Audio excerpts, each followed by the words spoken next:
భక్తికి నిర్వచనం చెప్పినవాడు, భక్తులలో అగ్రగణ్యుడు హనుమంతుడు. శ్రీరాముడి భక్తుడిగా హనుమంతుడికి విశిష్ట స్థానం ఉంది. శక్తిని, యుక్తిని ప్రదర్శించడంలో హనుమంతుడు మొదటివాడు. అణువంత ఉండి బ్రహ్మాండమంత పెరిగే మహాకాయుడు హనుమంతుడు. తనను నమ్మే భక్తులను తనలా శక్తివంతులను చేసే కృపాకరుడు. భక్తులు తనపై చూపే చిన్నపాటి భక్తికే కొండంత అండగా నిలిచే దైవం హనుమంతుడు. అంతటి శక్తివంతమైన హనుమంతుడి ఆలయాలలో సుమారు 400 సంవత్సరాల చరిత్ర గల స్వయంభుగా వెలసిన పహాడి హనుమాన్ దేవస్థానం ఒకటి. ఇది సికింద్రాబాద్లోని తుకారాం గేట్, నార్త్ లాలాగూడలో ఉంది.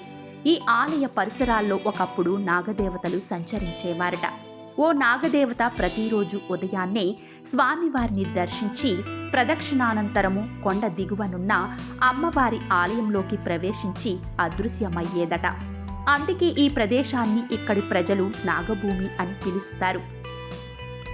మరో కథనం ఏంటంటే, రావణ యుద్ధ సమయంలో లక్ష్మణుడు మూర్ఛపోగా హనుమంతుడు హిమాలయాల నుండి సంజీవిని పర్వతం తీసుకెళ్తుండగా ఒక శిల ఈ ప్రాంతంలో పడిందని, ఆ శిలే సంజీవిని పర్వతం తీసుకెళ్తున్న హనుమంతుడి రూపంగా మారి స్వయంభుగా వెలిశాడని ఇక్కడి ప్రజలు విశ్వసిస్తారు.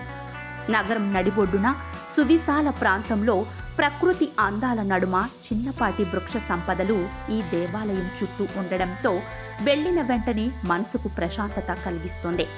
ఈ పహాడి హనుమంతుణ్ణి దర్శించినంతనే దుష్ట గ్రహపీడలు, కష్టాలు తీర్చి కోర్కెలు సిద్ధింపజేసి ఆపదల నుండి భక్తులను గట్టెక్కిస్తాడని ఇక్కడి ప్రజల నమ్మకం. అందుకే భక్తులు ఎక్కడెక్కడి నుంచో వచ్చి దర్శనం చేసుకుని తరిస్తారు. ఒకప్పుడు చుట్టుప్రక్కల గ్రామాల నుండి భక్తులు ఎడ్లబండ్లపై వచ్చి స్వామివారిని దర్శించుకునేవారట. ఇక్కడ ప్రతి మంగళవారం, శనివారం స్వామివారికి అభిషేకాలు, ఆకుపూజలు, ప్రత్యేక పూజలు జరుగుతాయి. ఈ 2 రోజుల్లో భక్తులు ఎక్కువగా స్వామి దర్శనానికి వస్తారు. స్వామివారికి 3 లేదా 11 ప్రదక్షిణలు చేసినంతనే మనసులో అనుకున్నది జరుగుతుందని ఇక్కడి అర్చకులు చెబుతారు. నిజంగానే ఎందరో భక్తులు ఇందుకు సాక్షులుగా చెబుతుంటారు. విద్య, ఉద్యోగ, వ్యాపార, కళ్యాణ, సంతాన, విదేశీయానం కొరకు పూజలు చేసి తమ మొక్కులు తీర్చమని స్వామికి ముడుపులు కడతారు. ఇక్కడి స్వామి మహత్యం ఏమిటంటే, ముడుపులు కట్టినచో వారి కోరికలు తప్పక తీరుతాయట. ఈ ఆలయ ప్రాంగణంలో విఘ్నేశ్వరుడు, అమ్మవారు సమేత పాండురంగ విఠలుడు, నాగదేవతలు మరియు నవగ్రహాలు కొలువు తీరి ఉన్నారు. ఈ ఆలయం ప్రస్తుతం దేవాదాయ శాఖ ఆధ్వర్యంలో ఉంది. ముఖ్యమైన విషయం ఏమిటంటే, శ్రీ ఆంజనేయ స్వామి స్వయంభుగా వెలసిన ఆలయాలపై శిఖరమంటూ అసలుండదని ప్రతీది. అలా ఈ పహాడి హనుమాన్ దేవాలయ మందిరంపై కూడా ఆలయ శిఖరం లేదు. ఒకప్పుడు ఈ దేవాలయాన్ని రాతి స్తంభాలతో నిర్మించి డంగు సున్నంతో పైకప్పు వేశారట.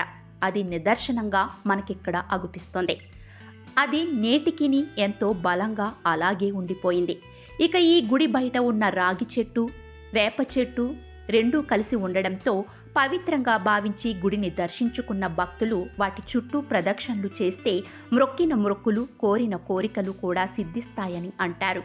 ఈ మహిమాన్వితమైన దేవాలయము ముందు శ్రీ ఆంజనేయుని విగ్రహంతో పాటు ఇనుముతో తయారు చేసినటువంటి ధ్వజస్తంభం అంతెత్తులో ఏ గుడి ముందు కూడా లేదని ఇక్కడి ప్రజలు చెప్పుతుంటారు.